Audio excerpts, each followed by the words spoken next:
Thank you very much, Program Director. Your Excellency, Dr. Carlos Lopez, Executive Secretary of UNECA, and good brother. Excellency, Minister Demit Hambisa, Minister of Science and Technology of the Federal Republic of Ethiopia, my sister, AU Commission of the Economic Affairs, Dr. Anthony Murupeng, Dr. Stephen Kaisis Mugero, Acting Chief Economist and Vice President of ADB, Mr. Eugene Owusu, UNDP representative in Ethiopia, esteemed panelists and participants, Excellencies, ladies and gentlemen, I'm indeed honored to address this year's African Economic Conference on the theme, Knowledge and Innovation for Africa's Transformation.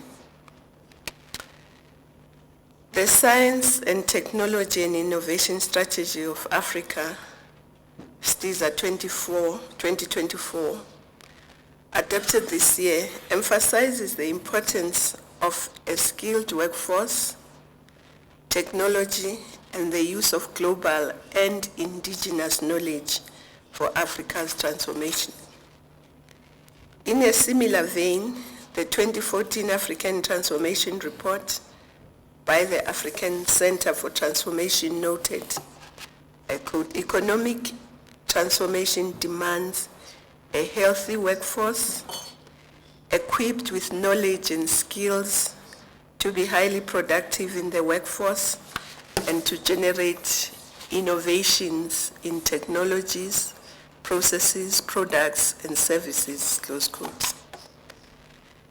At the same time, there isn't more powerful symbol of our challenges in this regard than the fact that the most common symbol of African agriculture is a woman working in the fields with a handheld hoe.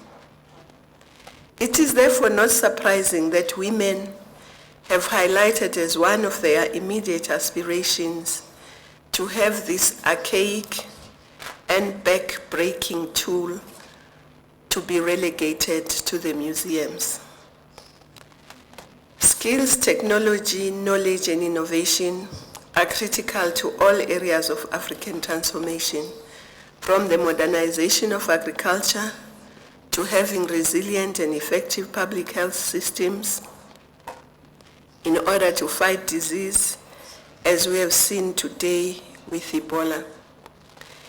It is required to build and maintain infrastructure, transport, ICT, irrigation, storage, and energy for the development of industry, manufacturing, and services, and for agro-processing, beneficiation, and value addition.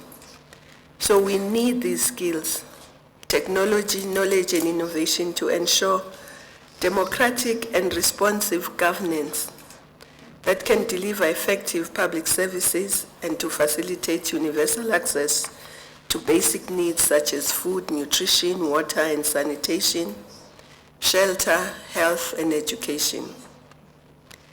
These issues are critical to our Agenda 2063, the 50-year vision for the Africa we want, as well as the common Africa position on the post-2015 development agenda and the aspirations of our people for a prosperous Africa based on inclusive growth and sustainable development. An integrated continent, politically united and based on the ideals of Pan-Africanism and the vision of the African Renaissance. An Africa of good governance, democracy, respect for human rights, gender equality, justice, and the rule of law. A peaceful and secure Africa, a strong cultural identity, common heritage, shared values and ethics. Development that is people-driven and that unleashes the potential of its women and youth, and a continent that is a strong, united, and influential global partner. But to achieve these aspirations, Africa must invest in its most precious resource, its people, to ensure that it can use its other resources, land, minerals, energy, oceanic resources, forests, etc., and to modernize, integrate, and build shared prosperity. Because without the skills, we cannot do anything with our minerals, with our land, with our oceanic resources, or any of our natural resources.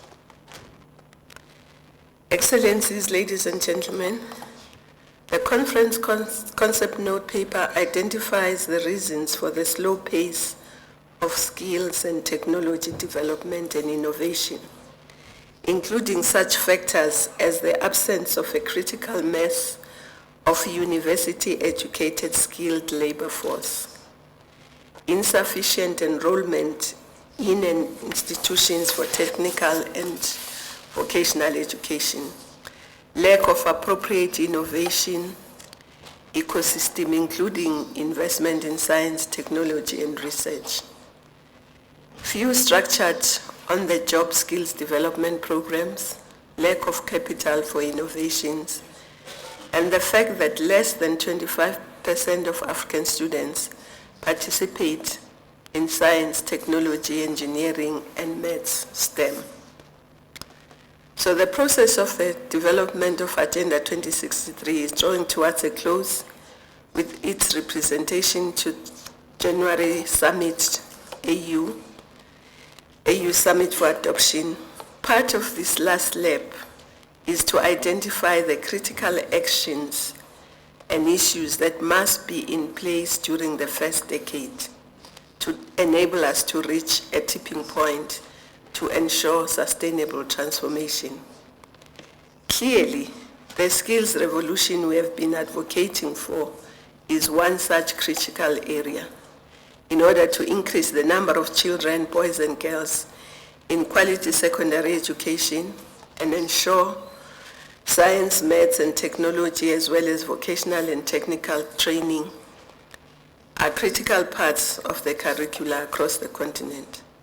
For this, we need to develop teachers, not only at a country level, but across regions, and for the whole continent, sharing resources and using technology. And these days, it should be easy to utilize the good teachers in STEM that we have across countries and across regions if we utilize the technology available today. And of course, strengthening our higher education sector, especially universities, where we have seen increase in enrollment of about 16% over the last decade. Yet this is still insufficient. We must therefore all support the University Summit planned for Dakar, Senegal in March next year, to ensure that we have in place a strategy for investing in higher education. The harmonization of qualifications and curricula, improving access to e-learning, strengthening science, engineering, and maths, and building links between education and the private sector so as to prevent the absurdity of graduate unemployment. Building national, regional, and continental infrastructure and systems for innovation and technology so that our scientists and researchers can share and collaborate with each other, as well as have access to capital to develop and market their innovations. There are lots of examples of innovations that were done in Africa, but commercialized in other parts of the world. So it's important to have capital for the development of what our young people and our scientists innovate. Deliberate strategies to increase the number of girls and women in science, technology and engineering, innovation and technology, from primary to postdoctoral levels, including the number of faculty members. And I don't think I need to emphasize this point. We just need to look around this room and you can see what I mean.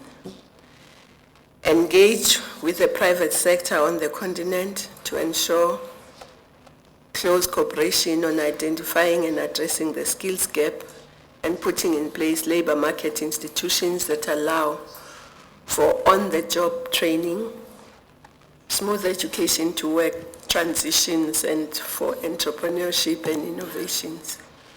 We therefore keenly look forward to the concrete actions issues arising from your discussions so that we strengthen Agenda 2063 on these critical matters. And I wish this conference very successful deliberations and a good input into Agenda 2063. I thank you.